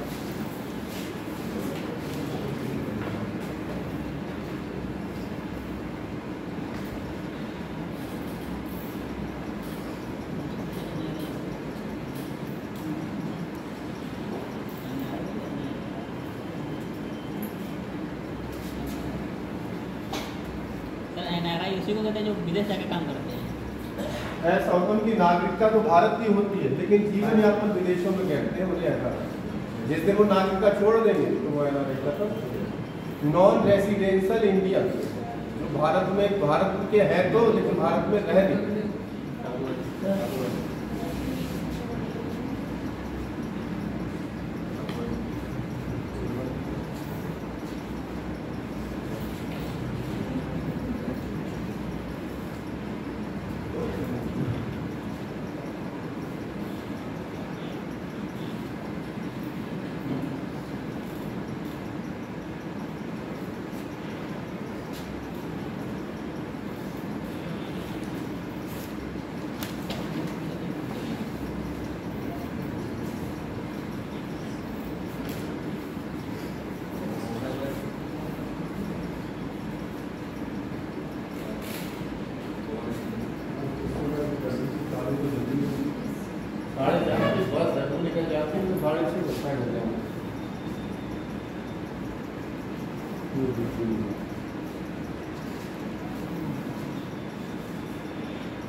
ये समाप्त करने के बाद कौन करता है सर? नागरिकता अगर किसी की समाप्त करनी तो कौन करेगा? ऐसा भागों में से सबसे छोटा भाग होता है, कमजोर भाग होता है। सबसे कमजोर, छोटा नहीं, छोटा तो अभी इससे पहले वाला था, उसमें 4 या 8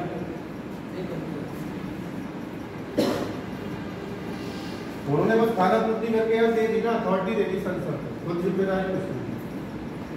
इसीलिए इसमें अभी संशोधन दिखाएंगे। 1986 में होगा, 1992, 2003, 5, 15, 19 इतने संशोधन हो चुके हैं। लेटेस्ट संशोधन हुआ है 2019 में, और पहला हुआ 1955 में, पहला और आखिरी पढ़ेंगे।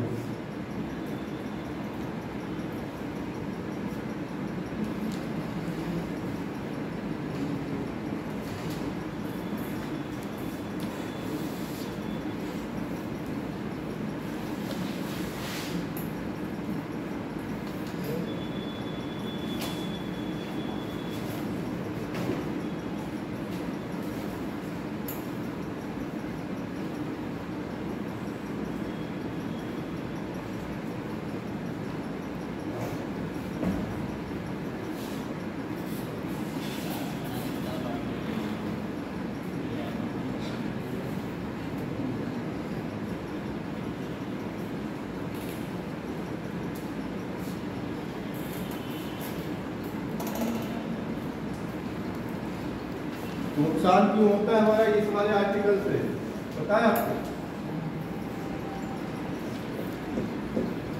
नहीं ये वाला नहीं, ये वाला। कोई भी देश अमीर है या गरीब है कैसे तोड़ोगे? जीडीपी नहीं कह सकते, पहले तो तोड़ोगे आप विदेशी मुद्रा भंडारण। इकोनॉमी में पढ़ोगे सर, पढ़ाई में जो जिसके पास जितनी ज्यादा विदेशी मुद्रा उतना ज्यादा वो अमीरी गिनती में गिना जाता है। जीडीपी की तो बात अलग है। अब अमीर सबसे अमेरिका है, जीडीपी सबसे तेज किसकी चल रही है इस समय? इस समय देखोगे तो जापान देख मारता है, वैसे तो अमेरिका ही है लेकिन इस समय की तुलना में जापान है। ये चीज है। अब जैसे आप सोचो जैसे हमारे देश में कर्जा है और हमारे यहाँ तो मशीन रखी हुई है नोट छापने की, जितना चाहे नोट छाप दो और हटा कर क्या कर दे, ऐसा क्यों नहीं करते? सोचा कर जैसे सबसे ज्यादा कर्जिया कौन है? हमारे पड़ोसी पाकिस्तान, इधर म्यांमार, इधर श्रीलंका, ये सब कर्जदार हो चाइना के निकट। क्या होगा? ऐसा क्यों नहीं छापते? मैं कह रही हूँ बंद कमरे में रख लो, क्या पता किसने चल रही है, नकली नोट नहीं छपते, वैल्यू गिर जाएगी। सही बात है। दूसरा, जब भी आप 100 रुपये छापोगे ना तो उसकी पूरा खर्चा 110 आएगा, यानी अगर एक 100 का नोट छाप रहे हो तो 10 रुपये और उल्टे घाटे में जा रहे हो, या फिर आप पूरी तरह से बहुत चीजें ऐसी हैं जो कि आपको समझनी होगी।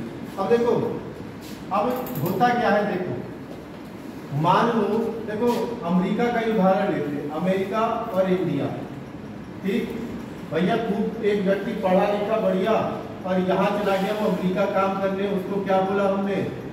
एनआरआई। मान लो उसकी तनख्वाह यहाँ पर है $1,00,000। भाई डॉलर तो एवरग्रीन करेंसी है, ठीक। अब ये $1,00,000 कमा रहा है, इसका परिवार कहाँ रहता है? इंडिया में। तो ये सारे थोड़ा खर्च करेगा, सारे नहीं खर्च करेगा, कुछ करेगा और कुछ कहाँ भेजेगा? तो हमारे पास क्या आ रहा है? विदेशी मुद्रा आ रही है। तो हमें सबसे ज्यादा फायदा होता है एनआरआई से, लेकिन नुकसान किसको हो रहा है? कि उसकी मुद्रा जा रही तो इससे नुकसान। ये भी चतुर निकले। इनने क्या कहा, जैसे मान लो कोई व्यक्ति रामलाल है, भाई रामलाल तुम्हारी तनख्वाह कितनी है? हम तुम्हारी तनख्वाह उठा के कर देते हैं 2 लाख, लेकिन शर्त देख है तुम्हें हमारी नागरिकता देनी। भैया पैसा किसे नहीं प्यारा है? नहीं ठीक है साहब, नागरिकता दी 2 लाख। कैसी नागरिकता ली? भारत की नागरिकता। अब वो भारत अगर जाएगा तो उसे कागजी कार्रवाई से गुजरना होगा, वीजा लेना होगा, जाएगा किसी भी देश जाएगा, वो क्या करेगा? अपने परिवार को कहाँ शिफ्ट कर लेगा? अमेरिका में ही शिफ्ट कर लेगा। अब दिक्कत क्या आई? पढ़ाया लिखाया काबिल बनाया किसने? इंडिया ने। और वो कहाँ मदद कर रहा है जाके? यूएसए में सबसे ज्यादा भारतीय कर्मचारी है। अब वो यहाँ कर रहा था, अब नुकसान किसका होने लगा? तभी से हमने शुरू करा प्रावधान, एक कार्ड देते हैं ओशियाई कार्ड, समुद्र पारीय नागरिकता। इस कार्ड के थ्रू अब आप दोहरी नागरिकता रख सकते हो, लेकिन किनके लिए? जो बड़े बड़े उद्योगपति हैं, एनआरआईओ के लिए, हमारे तुम्हारे लिए। आपको ऐसा नहीं होगा जैसे यहाँ क्या था, जैसी लेते थे वैसी भारत की क्या हो जाती थी। तो अब उन्होंने कौन सा कार्ड शुरू कर दिया है? पासपोर्ट की तरह ही आता है, ओशियाई कार्ड, ओवरसीज सिटीजनशिप कहते हैं इसको, इस तरह से आता है। इस कार्ड के थ्रू दोनों की क्या ले लेगा? नागरिकता। इसे 20 साल में करीब रिन्यू कराना होता है, तो अब उसे समस्या। तो रामलाल क्या परिवार अपना लेके जाएगा? अब 2 लाख भी कमा रहा है और हमारे पास पैसे भी। तो ये इस तरह से हम लोग को पूरी में दोहरी नागरिकता, एक नागरिकता ले ले रामलाल जैसे, एक फैमिली को पैदा तब नहीं कर सकता क्या नहीं रहना चाहे तो रह सकता, जबरदस्ती थोड़ी ना कर सकते हो। लेकिन नॉर्मली आदमी छोड़ता नहीं है घर, खास करके आप तो छोड़ सकते हो, लेकिन आपके माँ बाप जो होंगे ना उस घर से जुड़े हुए, वो नहीं छोड़ते। मैं अपना उदाहरण ले लूँ, मेरे दोनों मकान बरेली में, लेकिन मेरी मम्मी पीलीभीत में रहती है, तो मैं उनके साथ ही रहता हूँ। वो कहती मैं इस घर से नहीं जाऊँगी, कुछ याद ही होती है किसी, ठीक है। बाकी छोड़ने को तुम कहीं ना, नेपाल जाओ, भूटान जाओ, कोई रोकेगा तुम्हें? रोक सकता है। इसमें में 2 चीजें तो होती है, एक सुना होगा पासपोर्ट और एक क्या होता है? वीजा। क्या होता है पासपोर्ट? बहुत सिंपल भाषा में मैं आपको पूछ रहा हूँ, एक होता है पासपोर्ट, एक होता है वीजा। दोनों में फर्क भी बताएगा, तब तक मैं अपना अगला टॉपिक डालूंगा। वीजा सभी कंपनी देती है,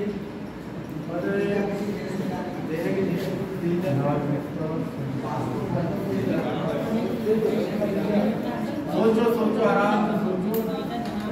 पासपोर्ट में जाते हैं, तुरंत वीजा उठाते हैं कुछ दिनों में, और वीजा में कुछ दिनों के बाद वीजा में सब निश्चित समय के लिए जाते हैं। पासपोर्ट अपनी कंट्री का होता, वीजा दूसरी। सही पहुंच गए, लगभग 5 में यो जवाब दीजिए तो।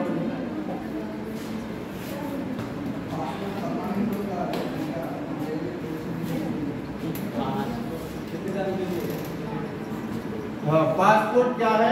आप अपने देश से जाओगे तो आपको अनुमति मिलेगी, देगा आपका देश, तो वो किसके थ्रू देगा? अगर आप अपराधी की पूरी कर दो तो आपका पासपोर्ट जब्त हो जाएगा, वीजा। तो हमारे अपने देश से जाने की अनुमति किसके थ्रू लेते हैं? और जिस देश में जा रहे हैं वो हमें अनुमति आने की भी तो देगा। भाई किसी के घर जाओगे तो एक तरह से घर ही तो है दूसरी कंट्री, तो उसके देश जाओगे तो वो भी तो अनुमति दे, तभी तो आओगे। तो वो अनुमति क्या है? कुछ फ्री देती है, कुछ ऑन अराइवल देती है, कुछ महंगे देती है। ऑन अराइवल वीजा, आप इधर वाली जो ये वाली कंट्रियाँ है इधर चले जाओ, इधर कहीं भी आपको जो दक्षेश नाम ध्यान आ रहा, इधर वाली जितनी कंट्री में चले जाओ ऑन अराइवल वीजा, कोई टेंशन नहीं। जाओ नेपाल चले जाओ, कुछ वीजा लगता कुछ नहीं। इसका एक इंडेक्स भी जारी होता है, पासपोर्ट इंडेक्स। सबसे मजबूत पासपोर्ट अभी तक शायद जापान का था। जापान 148 कंट्री बिना वीजा के घूम सकते, वो इंडेक्स जारी करते हैं। ठीक है, चल इटालिया का नागरिकता संशोधन अधिनियम 1955, इसमें 6 बार संशोधन हो चुका है। 1986, 1992, 2003, 2005, 2015, 2019। हम लोग 55 वाला पढ़ेंगे और 19 वाला पढ़ेंगे।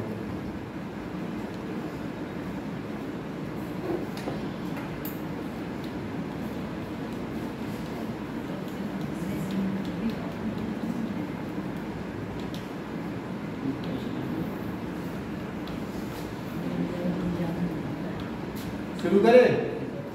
देखो, नागरिकता अधिनियम आया था, इसमें 5 तरीके से आप नागरिकता क्या कर सकते हो? प्राप्त कर सकते हो, और 3 तरीके से आपकी नागरिकता हम क्या कर सकते हैं? समाप्त। ठीक है, पहले कैसे प्राप्त करोगे? जन्म से। ठीक, पहले देखो कितना गड़बड़ था, सुन लो, उसके बाद ही समझ में आएगा कि बीच में आदमी मुझे लिखवाता नहीं हूँ। जन्म से इन्होंने पहले क्या कहा? जिस व्यक्ति का भी जन्म भारत में होगा उसे हम भारत का क्या समझेंगे? नागरिक। भैया कह दिया, ठीक है। अब इसमें समस्या क्या आई? हमारे आस पड़ोस में जितनी कंट्रियाँ देखो, हमसे तो गरीबी है। पाकिस्तान ले लो, बांग्लादेश तो समझ नहीं बना सकते, बांग्लादेश छोड़ो, म्यांमार ले लो, भूटान ले लो, गरीब है। अब कोई भी जब बच्चे को जन्म देने वाली महिला होती थी तो जन्म के समय बच्चे की कहाँ गई? भारत। और उसने बच्चे को कहाँ जन्म दिया? भारत। अब हम उसे उसकी नागरिकता देनी पड़ती, क्योंकि हमने क्या लिखा था कि जिसका जन्म भारत में हो उसे हम भारत की नागरिकता। तब बेटा इसमें संशोधन किया गया 1986 में, और 1986 में लिखा गया कि भैया जिसके माता पिता में से एक क्या होना चाहिए? भारतीय होना चाहिए, उसे ही हम भारत की नागरिकता दें। मतलब जिसका जन्म भारत में हुआ हो, उसके माता या पिता या दोनों भारत के नागरिक हो, तो उसे भारत की क्या दे दोगे? हम सबकी नागरिकता यही तो है, सबका जन्म भारत में हुआ है और माता पिता क्या है? भारत। ठीक। दूसरा, वंश।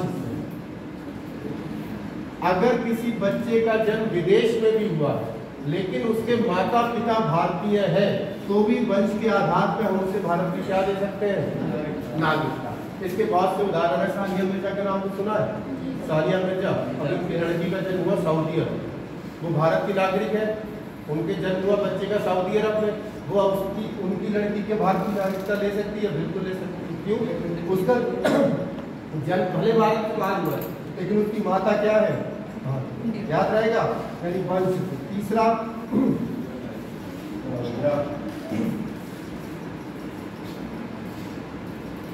देखिए, जन्म से, वंश से, तीसरा क्या हो जाएगा? आज ये क्लास में देखेंगे। रजिस्ट्रेशन। रजिस्ट्रेशन को हिंदी में क्या बोलते हैं? पंजीकरण। पंजीकरण द्वारा। ठीक है, अगर कोई व्यक्ति भारत में रहता है लगातार और कम से कम कितने, ये समय सीमा बढ़ती घटती रहती है, शुरुआत में कितनी थी? 5 साल, फिर कितनी हो गई? 7 साल। भैया भारत में इतने साल तक रहता है, पंजीकरण कराता है, गृह मंत्रालय से अपील करता है नागरिकता दे। अगर उसका रिकॉर्ड साफ है तो गृह मंत्रालय उसे पंजीकरण के द्वारा क्या दे देगी? नागरिकता। चौथा मिलता है देशीयकरण के द्वारा। देशीयकरण के द्वारा। देशीयकरण के द्वारा क्या होता है, अगर कोई व्यक्ति यहाँ विवाह कर ले, महिला पुरुष से, पुरुष महिला से, या फिर यहाँ वो क्या करता हो, नौकरी करता हो, या फिर हमारी जो कल 22 भाषाएं बताई थी उनमें से किसी एक को जानता समझता हो, तो भी हम उसको भारत की क्या दे देंगे, नागरिकता। ठीक है, ये समय अवधि 11 वर्ष की कही, ठीक है, ये बढ़ती घटती है। और लास्ट अर्जित क्षेत्र, अगर भारत किसी क्षेत्र को क्या कर लेता है, भारत में मिला लेता है, तो वहाँ के नागरिक स्वतः भारत के नागरिक, जैसे सिक्किम को मिलाया तो वहाँ के नागरिक स्वतः क्या हो गए। अभी आपने सुना होगा 100वां संशोधन, 100वां संशोधन सुना है, नहीं सुना है, हम पढ़ाएंगे आपको। बांग्लादेश से भूमि समझौता, हमने 111 बस्तियां अपनी दी हैं उन्हें, उस बॉर्डर को बांग्लादेश के सीधा करा गया, तो हमारी 111 बस्तियां गई हैं और उनकी 51 बस्तियां आई हैं। तो यहाँ जो रह रहे होंगे कि 51 बस्तियों वो सब स्वतः भारत के क्या हो गए होंगे, नागरिक। कौन से याद रहेगा। अब खत्म कैसे होगी जरा बताओ। अरे आदमी खत्म, नागरिकता खत्म, मृत्यु दूसरा। लेकिन कहीं कहीं आज भी मैंने देखा है गांवों प्रधानी के चुनाव में कोई व्यक्ति मर गया, उसका वोट आज भी पड़ जाता है। ठीक है, आर्टिकल 9 विदेश की नागरिकता लोगे, भारत की नागरिकता खत्म। और देश को अगर आपको क्या लग जाए तो ये 3 कर दिए, इसको बोलते हैं वंचित कर दिया, आपकी नागरिकता वंचित कर दी जाएगी, यहाँ समाप्त हो जाएगी। ठीक है, देखिए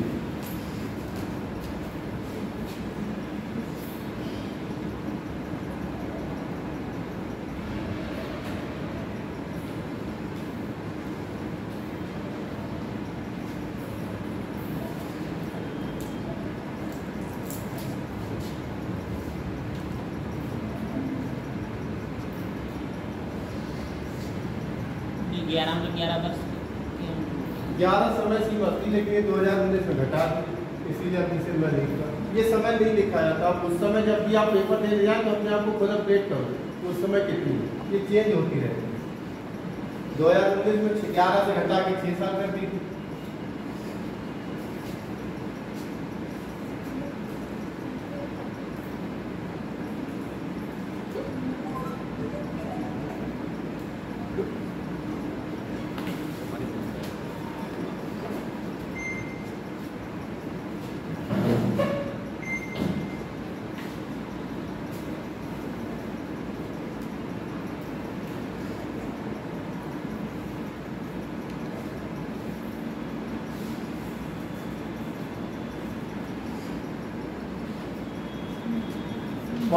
पढ़ा लिखा किसे कहते हैं, हमारे पढ़ाई लिखाई का मानक क्या है।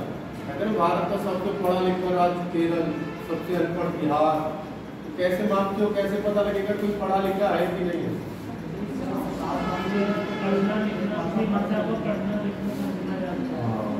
ठीक है, यहाँ मत कहो ना 5वां पास, 8वां पास, 10वां, किसी एक 22 में से किसी एक भाषा को पढ़ना, लिखना और समझता, लिख सकता हो, पढ़ सकता हो और समझ, उसे हम पढ़े लिखने की श्रेणी में कहते हैं।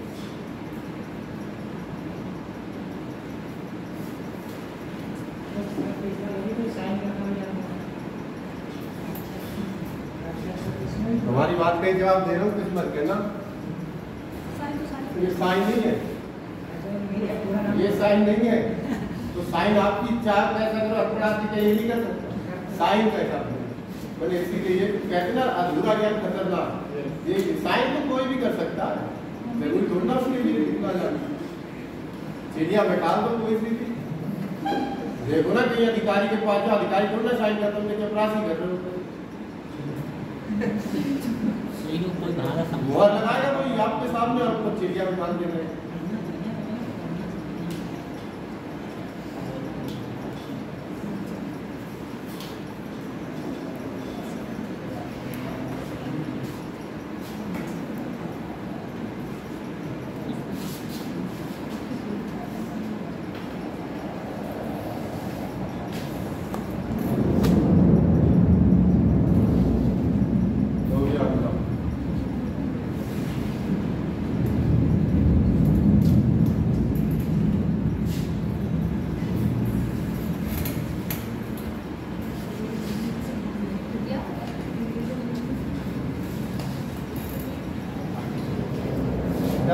CAA 2019, हिंदी में नागरिकता संशोधन कानून 2019,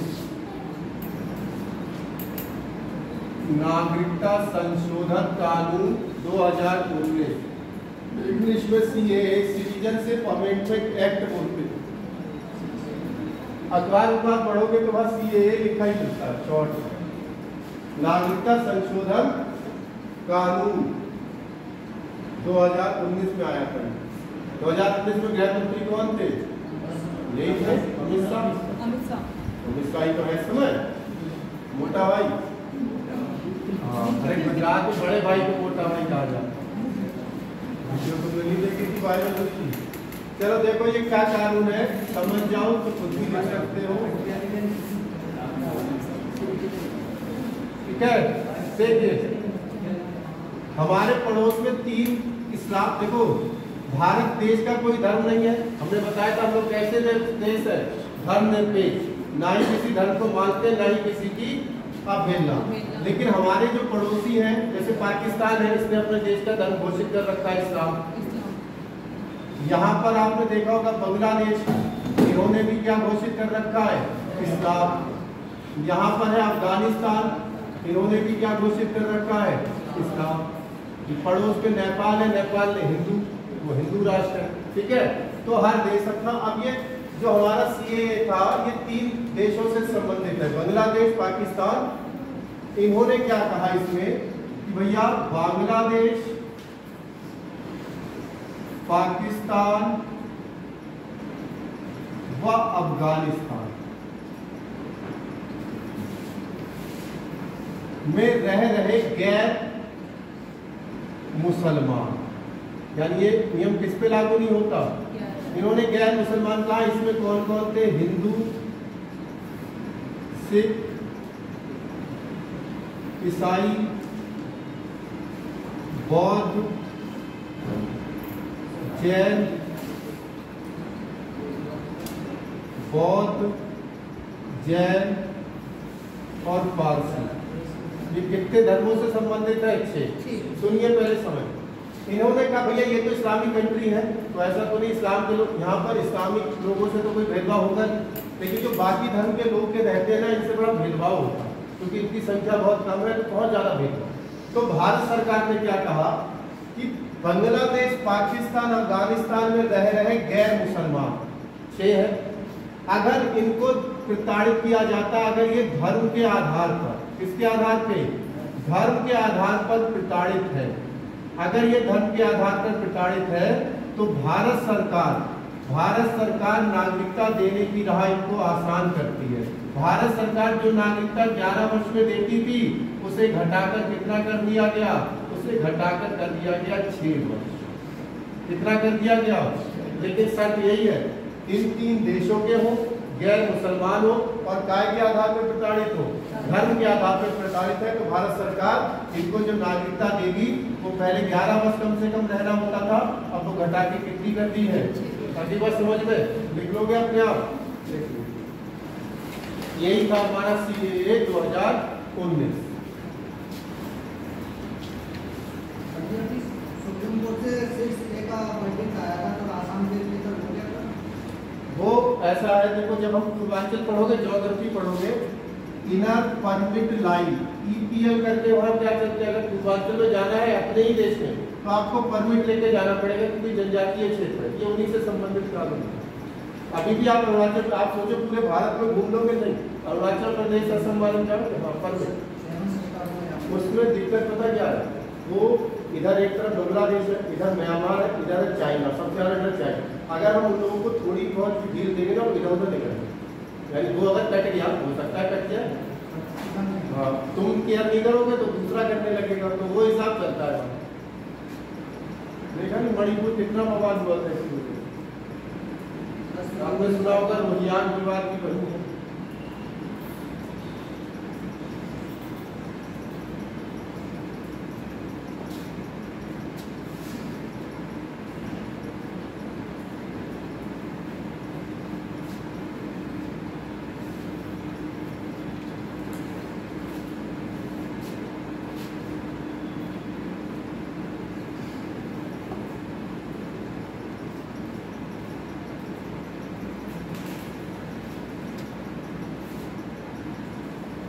हो गए 1 घंटे के लिए 27 हो गए, 1:27 हो गया। 1:27 हाँ सर। 1.5 घंटा होने वाला। हाँ जल्दी निकल गया, पता नहीं चला। 4:11 होता है। तो सही है, भाग वो कंप्लीट ही हो गया। पता नहीं चला तो क्या यार मुझे भी नहीं लगा, समय से जल्दी उधर वो छूट के आ जाएगा। देखो आप अगर स्टूडेंट इंटरेस्ट लेते रहे तो टॉपिक कोई भी हो, कोई सब्जेक्ट हो, तो ये तो क्वालिटी है, तुमको भी हिस्ट्री मौका मिले कभी पढ़ाने का, तो तुम्हें को 3, 4, 5 घंटे बैठा लेगा, उनको घड़ी बस ना देखना, तुम्हें अगर पता लग जाए तो नाम बदल दूंगा। 11 साल हो गए पढ़ाते पढ़ाते।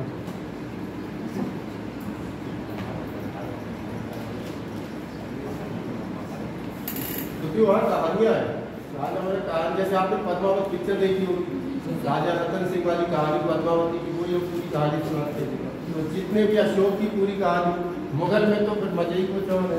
हालांकि मुगल चैप्टर एनसीईआरटी से हटा दिया गया, तो आपको राजा इतने पूछे नहीं जाएंगे, लेकिन वहाँ की कला संस्कृति आज भी पूछी जाती है।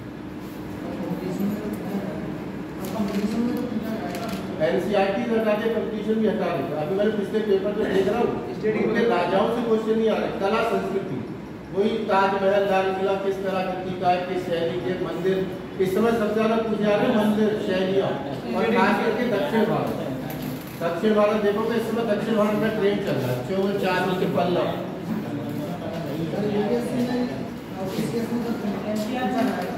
किसमें? हाँ बिल्कुल।